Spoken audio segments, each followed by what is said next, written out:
এবং থাম্বনেল দেখে হয়তো বা বুঝতে পারছেন যে ভিডিওটা কোন টপিকের হতে যাচ্ছে। সো আজকে হচ্ছে আমরা কথা বলবো কিভাবে হচ্ছে আপনারা readymade free fire top up website নিতে পারবেন, যেটা হচ্ছে লাইফ টাইম আপনারা ফ্রিতে ব্যবহার করতে পারবেন। সেটা কিভাবে করবেন সেটা নিয়ে আজকে ভিডিওটা। সো আমাদের ওয়েবসাইট যেটা হচ্ছে গেমিং টপ আপের ওয়েবসাইট, সেটা হচ্ছে দেখতে কেমন হবে সেটা আগে দেখে আসি, প্রিভিউ দেখাই আপনাদেরকে ফার্স্টে। এরপরে এই ওয়েবসাইটটা কিনবো, কেনার পর হচ্ছে আমরা সব কিছু করবো। জাস্ট এটা হচ্ছে আমাদের ওয়েবসাইটের থিম, মানে ইন্টারফেস এরকমভাবে আমাদের ওয়েবসাইট দেখতে। জাস্ট এখন টিউটোরিয়ালে ক্লিক করে দেখতে পারবেন সব কিছু, অ্যাড মানি, প্রোফাইল দেখতে পারবেন, এরকম হিস্টোরি দেখতে পারবেন কতগুলো অর্ডার করছেন।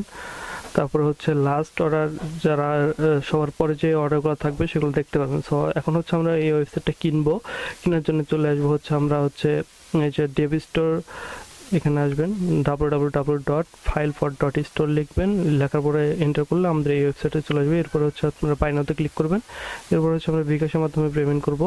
পেমেন্ট করার জন্য এই নাম্বারটা কপি করে আমরা হচ্ছে টাকা পাঠাইছি অলরেডি, পাঠানোর পরে যে নাম্বারতে টাকা পাঠাইছি সেই নাম্বারটা এখানে লিখতে হবে, লিখে দিলাম। এরপর ট্রানজ্যাকশন আইডিটা আমরা হচ্ছে কপি করে নিয়ে আসছি, পেস্ট। এরপর সাবমিট অর্ডারে ক্লিক করলে আমাদের অর্ডারটা কিছুক্ষণের ভিতরেই দেখবেন যে অ্যাক্টিভ হয়ে যাবে। সো বেশি সময় লাগে না, এখানে সর্বোচ্চ 1 থেকে 2 মিনিট বা সর্বোচ্চ গেলে 5 মিনিটের মতো সময় লাগতে পারে এখান থেকে। সো আশা করি খুব তাড়াতাড়ি অ্যাপ্রুভ হয়ে যাবে। সো এটা হইতে বেশিক্ষণ সময় লাগে না। জাস্ট এখন হচ্ছে আমরা এই যে ওয়েবসাইটটা করলাম, অর্ডার করলাম, এটা হচ্ছে কীভাবে আমরা ডাউনলোড করবো, এখানে ডাউনলোডে ক্লিক করলাম।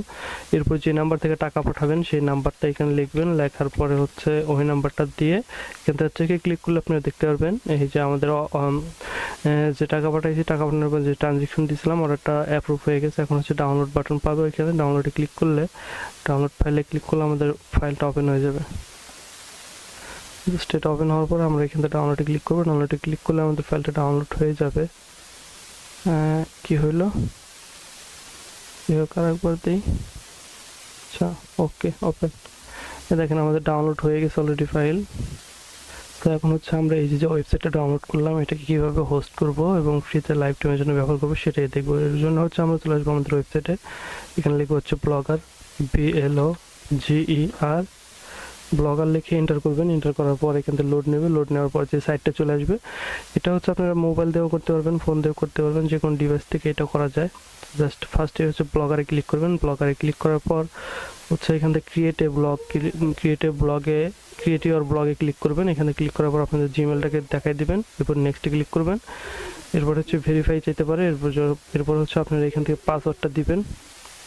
এরপর পাসওয়ার্ডটা দেওয়ার পরে জাস্ট আপনারা আবার হচ্ছে করবেন, জাস্ট এখান থেকে স্কিপ করবেন। স্কিপ করলে আপনাদেরকে রিডাইরেক্ট করে আপনাদের ব্লগার যে পেজ আছে এখানে নিয়ে আসবে। জাস্ট এখান থেকে হচ্ছে কী করবেন, আপনাদের যে টপ আপ ওয়েবসাইট আছে সেটা হচ্ছে একটা নাম দিবেন, যে আপনাদের টপ আপ ওয়েবসাইটে কী নাম দিতে চান। ধরেন আমি দিচ্ছি একটা টেস্ট পারপাস একটা দিয়ে দেখাই, নিশান টপ এটা আপনাদের দেখানোর জন্য দিলাম। জাস্ট এটা নেক্সট ক্লিক করবেন। এরপর অ্যাড্রেসটা হচ্ছে আপনারা এখান থেকে দিবেন, যেটা দিবেন এটাই থাকবে, নিশান টপ আপ। দেখি এটা নেয় নাকি, হ্যাঁ নিয়ে নিচ্ছে। জাস্ট নেক্সটে ক্লিক করবেন। এরপরে ডিসপ্লে নেম দিতে পারেন, আমি হচ্ছে একটা ডি দিয়ে দিলাম আপনাদের দেখানোর জন্য, শুধুমাত্র প্রসেসিং ক্রিয়েট হবে কি না। হ্যাঁ নেম ক্রিয়েট হয়ে গেছে। জাস্ট সেমভাবে হচ্ছে আপনারা একটা অ্যাডমিন প্যানেলের জন্য আর একটা ব্লক ক্রিয়েট করে নেবেন। ক্রিয়েট করার জন্য আবার চলে আসবেন এইখানে অ্যারোতে ক্লিক করবেন। অ্যারোতে ক্লিক করার পর এখান থেকে নিউ ব্লগে ক্লিক করবেন। হ্যাঁ ভাই, আপনাদের কাছে প্রশ্ন থাকতে পারে যে এটা কি মোবাইল দিয়ে করা যাবে কি না। হ্যাঁ, মোবাইল দিয়েও আপনারা করতে পারবেন, কম্পিউটার দিয়েও করতে পারবেন, ল্যাপটপ দিয়ে করতে পারবেন, যে কোনো ডিভাইস দিয়ে করতে পারবেন। এরপরে যে ওয়েবসাইটটা বানালেন এই ওয়েবসাইটটার অ্যাডমিন প্যানেলের জন্য আপনারা দিবেন, যাতে আপনারা চিনতে পারেন। আপনারা তো এখানে দুই একটা যদি হয় তাহলে তো আপনাদের অসুবিধা হবে না। যদি অনেকগুলো ব্লক থাকে তাহলে সেক্ষেত্রে চেনার জন্য এইভাবে দিতে পারেন, নিশান অ্যাডমিন বা টপ আপ অ্যাডমিন, যেভাবে আপনার চিনেন ওইভাবে দিয়ে দেবেন। জাস্ট এখানে যে অ্যাডমিনটা দিবেন ওইটা হেভি জিবি দিয়ে জাস্ট সেভ ক্লিক করলে আপনাদের এই ব্লকটাও ক্রিয়েট হয়ে যাবে। দেখেন ব্লকটা কিন্তু ক্রিয়েট হয়ে গেছে। জাস্ট আপনাদের কি হয়েছে, দুইটা ব্লক ক্রিয়েট হয়েছে, তাই না? সো এই পার্টটাই এই পর্যন্তই থাকলো। সো আজকে ভিডিওটা এই পর্যন্তই। আমাদের দ্বিতীয় পার্টে দেখবো আপনারা কীভাবে ব্লগার দুইটাকে সেট আপ করার জন্য সম্পূর্ণ এটাকে রেডি করবেন। এরপর এইভাবে স্টেপ বাই স্টেপ পার্ট 2 আসতে থাকবে। সো আমাদের চ্যানেলে যারা নতুন আছেন চ্যানেলটা সাবস্ক্রাইব